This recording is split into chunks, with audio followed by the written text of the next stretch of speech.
Hello students, welcome to भेट academy. Students, स्वागत है आपका भेट एकेडमी में।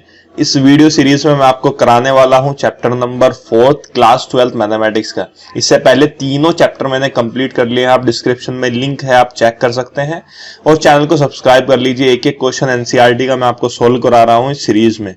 तो चलिए स्टार्ट करते हैं क्लास 12 का चैप्टर नंबर 4 डिटरमिनेंट्स। ठीक है, आपने पढ़ लिया है, अब मैट्रिसेस पढ़ लिया है। इससे पहले जो सब्सक्राइबर्स हैं सभी बच्चों ने मैट्रिसेस के बारे में जान लिया होगा।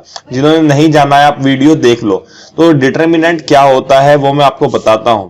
मैट्रिक्स क्या था, कोई भी एक मैट्रिक्स था तो उसको हम रिप्रेजेंट करते थे कुछ इस तरीके से, स्क्वायर ब्रैकेट से, और उसके एलिमेंट्स को रिप्रेजेंट करते थे स्क्वायर ब्रैकेट से और उसको भी। ठीक है, यहां पर उसका रिप्रेजेंटेशन कुछ ऐसे होता था और मैंने आपको बताया था यहाँ पर जितनी रोज होती हैं और जितनी कॉलम्स होती हैं उतना उसका ऑर्डर होता था। जैसे 2 by 2 यहाँ पर बोला गया है क्योंकि 1 और 2 इसमें रोज हैं और 1 और 2 इसमें कॉलम है। A1 A2 A21 A22 यहाँ पर इसकी क्या होती थी, इसके एलिमेंट्स होते थे। अब यहाँ पर डिटरमिनेंट्स के बारे में बात करते हैं। देखिए मैट्रिक्स में सिर्फ हमने क्या किया है, एलिमेंट्स को रिप्रेजेंट कैसा करना है, मैट्रिक्स को ऐड कैसे करनी है, इनवर्स कैसे निकालना है, सिर्फ वो किया है। लेकिन वैल्यू क्या होती है इस पूरी मैट्रिक्स की, ठीक है, वो आपका क्या बताता है, डिटरमिनेंट बताता है। ठीक है, अब यहाँ पर ये जो एलिमेंट्स दिए गए हैं इनकी वैल्यू क्या होती है ये बताता है यहाँ पर डिटरमिनेंट। यहाँ पर जो वैल्यू थे, यहाँ पर जो एलिमेंट्स थे वो सिर्फ रियल नंबर थे। ठीक है, अब डिटरमिनेंट क्या होता है, डिटरमिनेंट अगर ए है तो आप उसको दो पैरेलल लाइंस के कुछ इस तरीके से रिप्रेजेंट करते हो। यहां पर भी आपके जो एलिमेंट्स होते हैं उनको आप ऐसे ही रिप्रेजेंट करते हो। मान लीजिए आपके पास यहाँ पर ये element A1 A12 A21 A22, आपको पता ही है 1 1 का मतलब है कि ये फर्स्ट रो और फर्स्ट कॉलम का एलिमेंट है, और यहाँ पर A12 के बारे में आपको पता है कि फर्स्ट और सेकंड कॉलम का एलिमेंट है। तो इसका रिप्रेजेंटेशन होता है।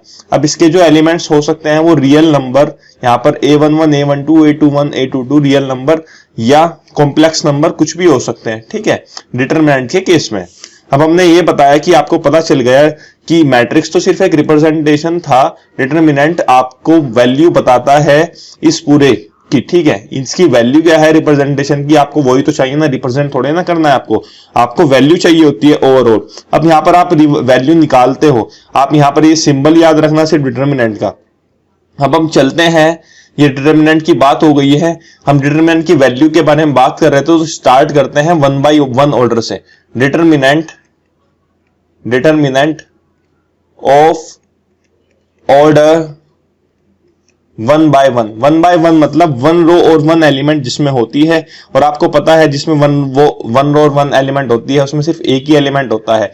जैसे यहाँ पर कोई A एक डिटरमिनेंट है तो यहाँ पर आपका उसका एलिमेंट हमने मान लिया है A, तो उसकी जो डिटरमिनेंट की वैल्यू होती है वो भी A ही होती है। ठीक है, वैल्यू क्या हो जाएगी इसकी, जब तक यहाँ पर ये साइन लगा है, जब तक ये सिंबल लगा है आपके पास डिटरमिनेंट का, आपको क्या करना है, उसको कैलकुलेट करना है। ठीक है, 1 by 1 में अगर यहाँ पर एग्जाम्पल आपको डिटरमिनेंट निकालना है यहाँ पर 2 का, तो आपका जो वैल्यू, अब यहाँ पर आप देख सकते हो ये सिंबल है, अभी तक डिटरमिनेंट नहीं निकला है, लेकिन आपको पता है 1 by 1 ऑर्डर का सिंबल डिटरमिनेंट वही होता है जो उसके अंदर एलिमेंट लिखा गया है। तो यहाँ पर इसका डिटरमिनेंट क्या हो जाएगा, ये 2 हो जाएगा। ठीक है, ऐसे ही आपको ये लिखना था। तो अब आपको पता चला कि आप 1 by 1 ऑर्डर का डिटरमिनेंट इजीली निकाल सकते हो। ठीक है, अब आपको ये तो सिंपल था, ये आपने निकाल दिया है, लेकिन अब हम बात करते हैं 2 by 2 ऑर्डर के लिए।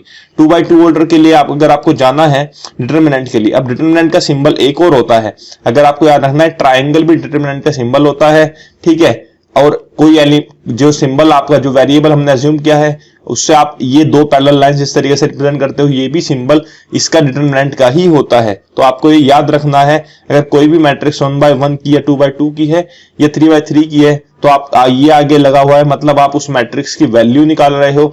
सिंपल अगर एक लाइन में बोलूं डिटरमिनेंट क्या होता है, मैट्रिक्स की वैल्यू ऑफ मैट्रिक्स क्या होता है, डिटरमिनेंट होता है। ठीक है, अब आपको ये पता चल गया है, और ये मॉडुलस नहीं होता है। ठीक है, ये मॉडुलस नहीं है, ये यहाँ पर डिटरमिनेंट के बारे में बात की गई है। ठीक है, तो ये क्या है, डिटरमिनेंट ऑफ A, ये सिंबल आप याद रखिएगा। अभी आपको सिंबल मालूम हो गया है, आपको पता चल गया है 1 by 1 का आप डिटरमिनेंट कैसे निकालते हो। अब मैं आपको बताता हूं, यहाँ पर डिटरमिनेंट निकालने के लिए जो आपकी मैट्रिक्स होनी चाहिए वो स्क्वायर मैट्रिक्स होनी चाहिए। अब जब मैंने बताया आपको मैंने आपको बताया यहाँ पर 1 by 1, तो वो 1 by 1 स्क्वायर मैट्रिक्स थी, ठीक है। यहाँ पर आपकी जो मैट्रिक्स होनी चाहिए वो सिर्फ जो है आप स्क्वायर मैट्रिक्स का ही निकाल सकते हो। अगर कोई भी स्क्वायर मैट्रिक्स है जिसका ऑर्डर n है, यहाँ पर n का मतलब था 1 by 1 और m का मतलब 2, और हो सकता है 2 by 2 या 3 by 3, इस तरीके से आपके पास जो मैट्रिक्स दी गई है आप उसी का ही डिटरमिनेंट निकाल सकते हो, ठीक है। ये आपको याद रखना है, सिर्फ स्क्वायर मैट्रिक्स का ही डिटरमिनेंट होता है। अगर आपके पास कुछ इस तरीके से 3 by 2 मैट्रिक्स है, 3 by 2 ऑर्डर की, तो आप उसका डिटरमिनेंट नहीं निकाल सकते हो, फाइंड आउट नहीं कर सकते हो। अब मैंने आपको बता दिया है 1 by 1 के लिए। अगर हम बात करते हैं determinant of matrix of order 2। अब हम बात करते हैं ऑर्डर 2। ऑर्डर 2 का मतलब क्या है, 2 by 2 मैट्रिक्स आपको दी गई है।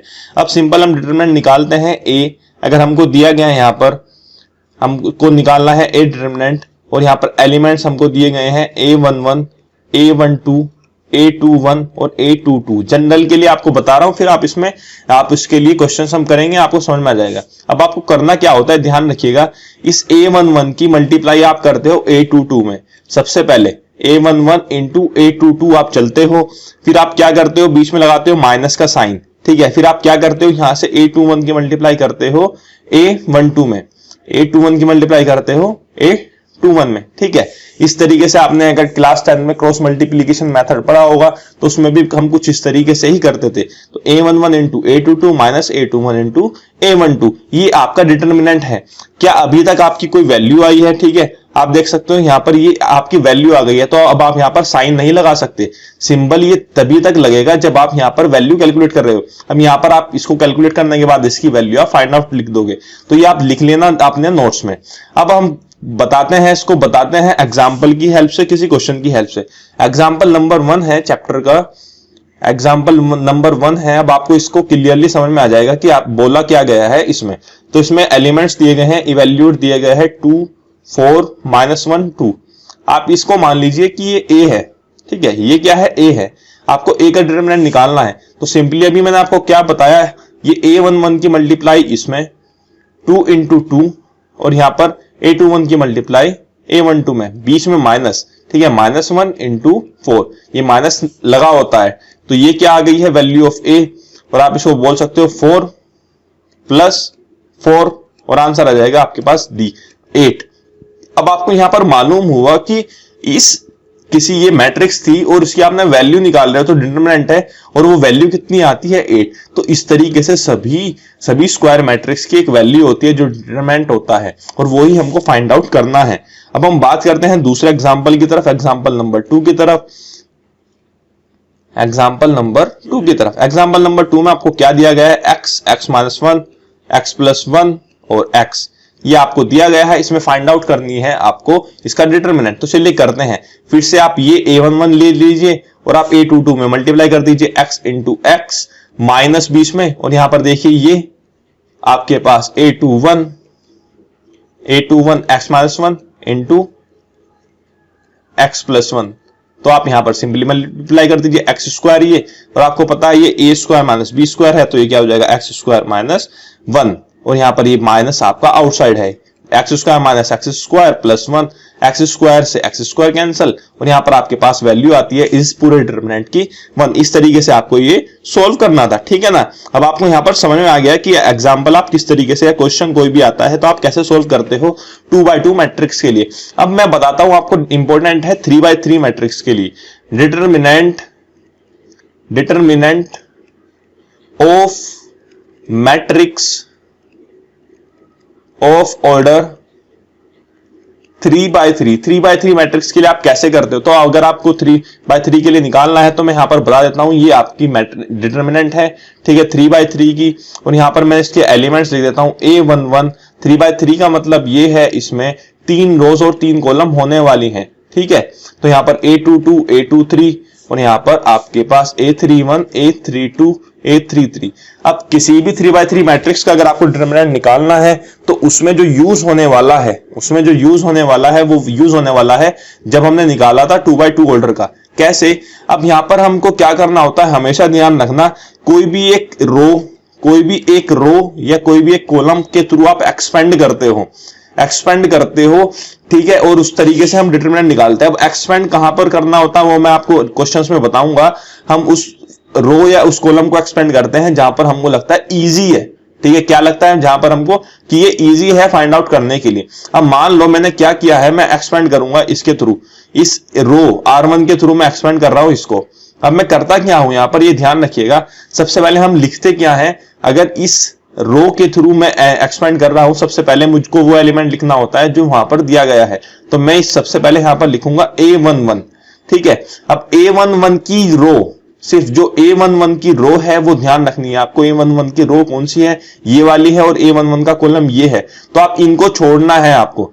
जैसे आप यहां पर अपनी फिंगर रख लीजिए A11 से जो बनने वाली रो और A11 से बनने वाला कॉलम, ठीक है। अब यहां पर आपके 2x2 मैट्रिक्स बन गई है, ठीक है, 2x2 मैट्रिक्स है, और आपका 2x2 मैट्रिक्स का आप सिंपली डिटरमिनेंट निकाल सकते हो। A22 इंटू A33 निकाल सकते हो ना, A22 into A33 minus A23 into A32, ठीक है। ये आपकी वैल्यू आई सिर्फ A11 के लिए। अब आपको पूरे यहां पर A12 के लिए निकालना होगा, लेकिन यहां पर साइन, यहां पर मैटर क्या करता है, साइन मैटर करता है।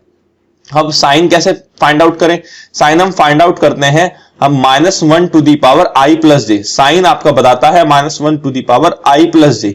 आई का मतलब रो और जे का मतलब कॉलम, ये आपको मालूम था फिर भी मैंने बता दिया है। अब यहां पर -1 इसके लिए 1 के लिए मतलब 1 + 1, ठीक है। फर्स्ट रो और फर्स्ट कॉलम का एलिमेंट है, तो यहां पर आप देखो -1 का स्क्वायर हो जाएगा, और -1 की पावर जब इवन में होती है तो 1 आता है, और जब ऑड में होती है तो -1 की पावर इवन में होती है तो +1 आता है, और -1 की पावर ऑड में होती है तो -1 आता है, ये आपको मालूम है। अब ये जो हो गया है सिर्फ इस A11 के लिए हुआ है। अब हम बात करते हैं A12 के लिए। मैंने आपको बताया मैं सिर्फ रो, इस रो से एक्सपेंड कर रहा हूं A12 के लिए।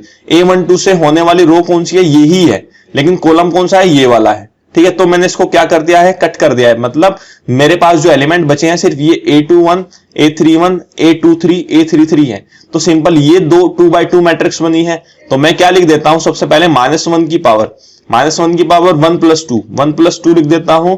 और यहां पर देखो वो एलिमेंट लिखना है जिसके लिए मैं निकाल रहा हूं, तो A12 के लिए फाइंड आउट कर रहा हूं। अब मुझको क्या करना है, 2x2 मैट्रिक्स है, A12 into A33, sorry A21 into A33, और माइनस बीच में A31 इंटू A23 हो गया है। अब ये आपको लग रहा है कॉम्प्लिकेटेड, जब क्वेश्चन सोल्व करेंगे तो बहुत कम टाइम में हो जाएगा। अब बात करते हैं यहां पर A13 के लिए। A13 के लिए साइन यहां पर -1 की पावर 1 + 3, ठीक है। और यहां पर आप इसको क्या लिख सकते हो, A13 आपको लिखना होगा सबसे पहले, क्योंकि आप उसकी वैल्यू फाइंड आउट कर रहे हो। ब्रैकेट में A13 के लिए रो कौन सी है, ये वाली, और कॉलम कौन सी है, ये वाला। तो यहां पर आपको देखो ये 2x2 की कुछ इस तरीके से मैट्रिक्स बन रही है। आप इसके डिटरमिनेंट कैलकुलेट कर दो, A12 into A21 into A32 minus A31 into A22। अब ये आपका डिटरमिनेंट होता है, ये डिटरमिनेंट की वैल्यू होती है इक्वल टू, यहां पर देखो -1 की पावर 2 थी, प्लस हो गया है, -1 की पावर 3 हो जाएगी, -1 की पावर 4 थी, तो यहां पर ये प्लस हो जाएगा। इस तरीके से आप फाइंड आउट करते हो। लेकिन इस साइन के लिए मैं आपको ट्रिक बता देता हूं। अगर आपके पास 3x3 मैट्रिक्स है तो आप याद रखना, यहां पर ये जो साइन होता है ये A11 होता है, और आपको पता है -1 की पावर 2 क्या होता है, 1, तो प्लस आता है यहां पर साइन, फिर यहां पर माइनस और प्लस, ठीक है। अब यहां पर देखो आपको A21 होता है, A21 के लिए 2 + 1 मतलब -1 की पावर ओड है, तो ओड है तो नेगेटिव, फिर यहां पर फिर प्लस, फिर माइनस, फिर प्लस, फिर माइनस, फिर प्लस। अगर आप इस तरीके से एक्सपेंड कर रहे हो तो सबसे पहले आपको प्लस लिखना है, फिर वैल्यू फाइंड आउट करनी है, फिर माइनस, फिर प्लस। अगर आप यहां से फाइंड आउट कर रहे हो प्लस माइनस प्लस, ठीक है, माइनस प्लस माइनस ऐसे होती है। तो ये आपको याद रखना है, ट्रिक है सिर्फ क्वेश्चन को सोल्व करने के लिए। अभी आपको समझ हो सकता है आया हो या नहीं आया हो, लेकिन अब आपको कंप्लीटली समझ में आ जाएगा जब मैं आपको एग्जांपल नंबर 3 से इवैल्यूएट करके बताऊंगा ये क्वेश्चन, ठीक है। अभी आपको जो मैंने फॉर्मूला बताया था या जो भी लिखा है उसको आपको याद भी नहीं रखना है, उसको सिंपली आपको याद भी नहीं रखना है। सिंपली आपको करना क्या है, जिस तरीके से मैं डिटरमिनेंट आपको फाइंड आउट करके बता रहा हूं, आपको इस तरीके से फाइंड आउट करना है, ठीक है। अब ये आपको दी गई है, ये आपको 3/3 की मैट्रिक्स है जिसका डिटरमिनेंट आपको निकालना है। तो सिंपली मैं रो वाइज लेता हूं। अब रो वाइज के लिए मुझे पता है यहां पर साइन क्या होता है, ये प्लस और ये माइनस और ये प्लस होता है। तो सबसे पहले मैंने प्लस लगा दिया है साइन। प्लस आप लगाओ ना लगाओ एक ही बात है, सिर्फ समझाने के लिए बता रहा हूं। अब आपको A11 लेना था, सब उसके बाद A11 मेरा हो गया है 1। उसके बाद इस वाली रो 1 के लिए रो कौन सी है, ये वाली है, और कॉलम कौन सा है, ये वाला है। तो इसको और इसको छोड़ने के बाद आपको 4 एलिमेंट्स ये बन रहे हैं, तो 3 इंटू 0 आप सिंपली लिख सकते हो, आपको पता है इनका आप कैसे निकालते हो वैल्यू, -1 इंटू 0, 1 इंटू 0। इसके लिए क्लियर। अब हम बात करते हैं 2 के लिए। 2 के लिए यहां पर माइनस है तो -2 आपने लिखा। फिर आपको पता है इसके लिए रो ये है और कॉलम ये है, और ये एलिमेंट और ये एलिमेंट ये एलिमेंट ये एलिमेंट इनकी मल्टीप्लाई हो जाएगी, -1 इंटू 0 -4 इंटू 0। अब नेक्स्ट आपको पता है यहां पर 4 है, 4 के लिए रो ये है और कॉलम ये है, ठीक है। और 4 हो गया है, अब आपको पता है -1 इंटू 1 और -3 इंटू 4 हो जाएगा। अब आपको सिंपली इसको कैलकुलेट करना है, ये 1 है, ये 0 -0 है, और 0 जब आप मल्टीप्लाई करते हो तो ये क्या आता है, 0 ही आता है। ऐसे यहां पर देखो 0 -0 ये 0 ही आता है। अब यहां पर +4 था, +4 यहां पर ये -1 और ये 12 आ जाएगा, तो -13 और -13 इंटू 4 क्या होता है, -52। तो ये आंसर आ जाएगा आपका टोटल -52। मतलब क्या पता चला, इसकी वैल्यू कितनी है, -52 है। अब यहां पर मैंने रो से एक्सपेंड किया है, आप कॉलम से भी एक्सपेंड कर सकते हो। चलिए मैं आपको कॉलम से भी करके दिखाता हूं। सिर्फ मैं आपको रटना नहीं है कि एक मेथड, आप कोई भी मेथड यहां पर यूज कर सकते हो, लेकिन सिंपल वो है जो आपको लगना चाहिए, सिंपल है यहां पर, ठीक है। ये 1 है, ये 2 और ये 4, ठीक है। और आपको यहां पर ये -1 3 0 4 1 0, आप कोई भी रो और कोई भी कॉलम ले सकते हैं। अब यहां पर देखो मुझको ये लग रहा है, ये वाली कॉलम मुझको आसान लग रही है, क्यों, क्योंकि 4 0 0 है, किसी की भी मल्टीप्लाई में 0 में करता हूं तो 0 ही आंसर आने वाला है, ठीक है। अब आपको पता है यहां पर 4 अगर मैं लेता हूं तो ये क्या साइन होता है, यहां पर आपको याद है plus minus plus, minus plus minus, plus minus plus, तो ये प्लस माइनस प्लस चलने वाला है, तो +4 आपको याद रखना है। 4 के लिए आपको रो ये हो जाएगी, कॉलम ये, इनको छोड़ना है, -1 इंटू 1, -1 इंटू 1 आप कर दीजिए, -3 इंटू 4 कर दीजिए, तो ये आपका आ गया है। फिर माइनस यहां पर ये माइनस था तो यहां पर ये -0, और 0 के साथ आप कुछ भी मल्टीप्लाई करते हैं तो 0 ही आता है। लेकिन फिर भी मैं आपको समझा देता हूं, यहां पर आपको 0 के लिए देखो ये रो है और ये कॉलम है, तो आपके पास ये और ये आपको 4 एलिमेंट्स मिले हैं। 1 इंटू 1 आप इनको यहां पर कर दीजिए, -2 इंटू 4 कर दीजिए। फिर से मेरे पास 0 बचता है, 0 के लिए +0, क्योंकि यहां पर प्लस साइन था। ये रो और ये कॉलम आप छोड़ दीजिए, 1 इंटू 3। अब आपके पास ये रेड कलर से मैं कर देता हूं, ये 4 एलिमेंट्स आपके पास बचे हैं, तो 1 इंटू 3 -1 इंटू 2। अब यहां पर तो कुछ भी हो जाए तो ये तो 0 ही होने वाला है, हम सिर्फ इसको यहां पर ध्यान देते हैं, ये सिर्फ मैंने आपको बताया, ठीक है। यहां पर अगर आप इसे कॉलम लेते हो, एक्सपेंड करते हो इस कॉलम से, तो आपके पास इस तरीके से आने वाला है। तो -1 इंटू -1 और ये 12 -13 इंटू 4, आपके पास देखो आंसर -52 ही आ रहा है। वैल्यू सेम रहने वाली है, चाहे आप ये रो से एक्सपेंड करो, ये कॉलम से, ये कॉलम से, या किसी भी रो से। इस तरीके से ये तो सिर्फ एग्जांपल्स प्रैक्टिस हुई है। नेक्स्ट वीडियो में मैं आपको बताऊंगा कि किस तरीके से क्वेश्चन सोल्व करने हैं। उससे पहले हम कंप्लीट कर लेते हैं इस वीडियो का लास्ट क्वेश्चन, एग्जांपल नंबर 4, ठीक है। एग्जाम्पल 4 के लिए डिटरमिनेंट निकालना है, तो यहां पर आपको मैट्रिक्स दी गई है 3/3 और 3/3 मैट्रिक्स के लिए आपको क्या दिया गया है, यहां पर elements 0 sin alpha minus cos beta, और यहां पर -sin alpha 0 sin beta cos alpha minus sin beta और 0। ये 3/3 मैट्रिक्स है। आप कोई भी रो और कोई भी कॉलम ले सकते हो। मैं सिंपली यहां पर ये फर्स्ट रो ले रहा हूं, फर्स्ट रो के थ्रू एक्सपेंड कर रहा हूं। साइन याद रखना, प्लस माइनस प्लस ये होता है। अब यहां पर आप 0 की मल्टीप्लाई आप किसी में भी करोगे तो 0 ही आने वाला है। मैं डायरेक्टली 0 लिख रहा हूं इसको, ठीक है। लेकिन फिर भी आपको समझा देता हूं। आपको पता है यहां पर ये +0 आ जाएगा सबसे पहले। फिर आपको यहां पर क्या लिखना है, इस रो और इस कॉलम को छोड़ना है, तो 0 इंटू 0 ये क्या हो जाएगा, 0 into 0 minus sign beta into sine beta, ये आपके पास हो जाएगा, ठीक है। अब आपको पता है यहां पर फिर नेक्स्ट क्या आता है, -sin अल्फा, ये वैल्यू लेनी है। ये वाली कॉलम और ये वाली रो, जो भी एलिमेंट आप ले रहे हो ना, उसके वो वाली रो और वो कॉलम छोड़नी है। अब आपके पास एलिमेंट कौन से बचते हैं, ये -sin alpha, cos alpha, sin beta और 0। तो सिंपली आप इनके लिए निकाल लीजिए, -sin अल्फा इंटू 0, ये 0 हो जाएगा, minus cos alpha into sin beta, cos alpha sign beta, ये आपके पास आ जाता है। नेक्स्ट आपके पास बचता है यहां पर ये कोस बीटा, और ये प्लस लेना है तो यहां पर ये माइनस कोस बीटा ही रहेगा, क्योंकि इसकी वैल्यू कोस बीटा थी, माइनस कोस बीटा।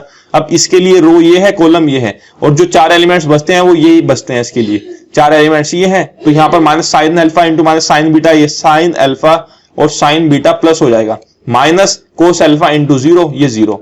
अब आपको पता था ये वैल्यू तो 0 है, 0 लिख दो आप इसको। और माइनस, ठीक है, माइनस यहां पर माइनस माइनस प्लस हो जाएगा, तो ये क्या हो जाएगा कोस अल्फा यहां पर, और ये साइन बीटा, और आपको पता ही है वैल्यूज इक्वल है, तो आप कैंसिल करने के बाद आपके पास डिटरमिनेंट की वैल्यू आती है 0। इस तरीके से वीडियो हो जाती है complete.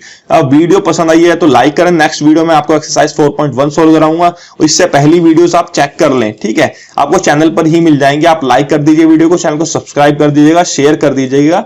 Thank you very much.